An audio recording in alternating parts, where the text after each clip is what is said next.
The company that revolutionized home robotics just died, and the way it happened tells us everything about the future of consumer robots. On December 15, 2025, iRobot Corporation filed for Chapter 11 bankruptcy. The Massachusetts-based company that created the Roomba, the robot vacuum that became a household name in the early 2000s, is being taken over by its Chinese supplier, Shenzhen PICEA Robotics Company. Under the proposed bankruptcy plan filed in Delaware, all common stock will be wiped out. Shareholders lose everything.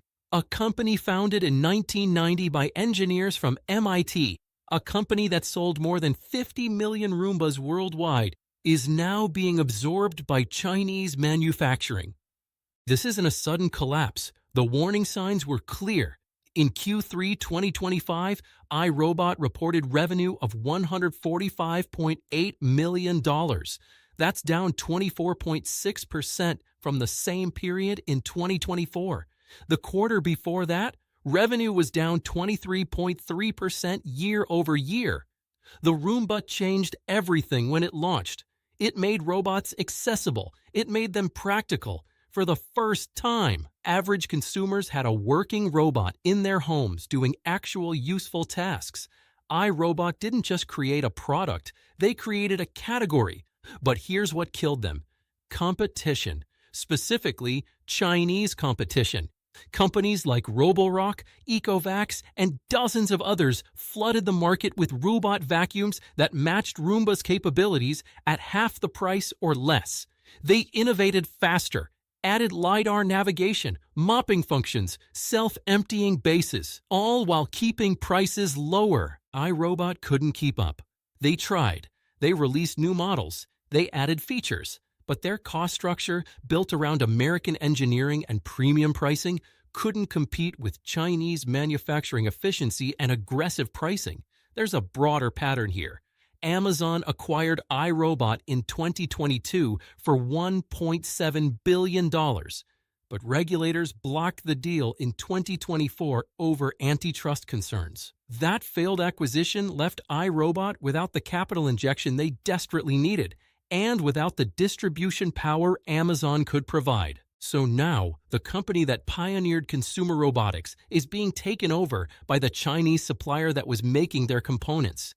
Shenzhen PICEA Robotics and its subsidiary will control the company. The Roomba brand might survive, but American ownership and control won't. This matters beyond just one company's bankruptcy. iRobot's collapse is a case study in how quickly technological leadership can shift. The United States invented consumer robotics. American engineers created the category, but Chinese manufacturers perfected mass production, drove down costs, and captured the market. The same pattern is playing out in humanoid robots right now. American companies like Figure AI and Agility Robotics are building impressive humanoids. But Chinese companies like Unitree, UBTech, and Engine AI are scaling production faster and pricing more aggressively. The question is whether American robotics companies learned anything from iRobot's fate. For Roomba owners, the immediate impact is unclear. Will replacement parts still be available? Will software updates continue? Will warranty support remain? These questions won't be answered until the bankruptcy process concludes and Shenzhen PICEA reveals its plans. The Roomba isn't dead yet. The brand has value. The technology works. But the company that built it, the American robotics pioneer that proved robots could be consumer products, is gone. For more robot industry news and analysis, visit MyRobot.shop.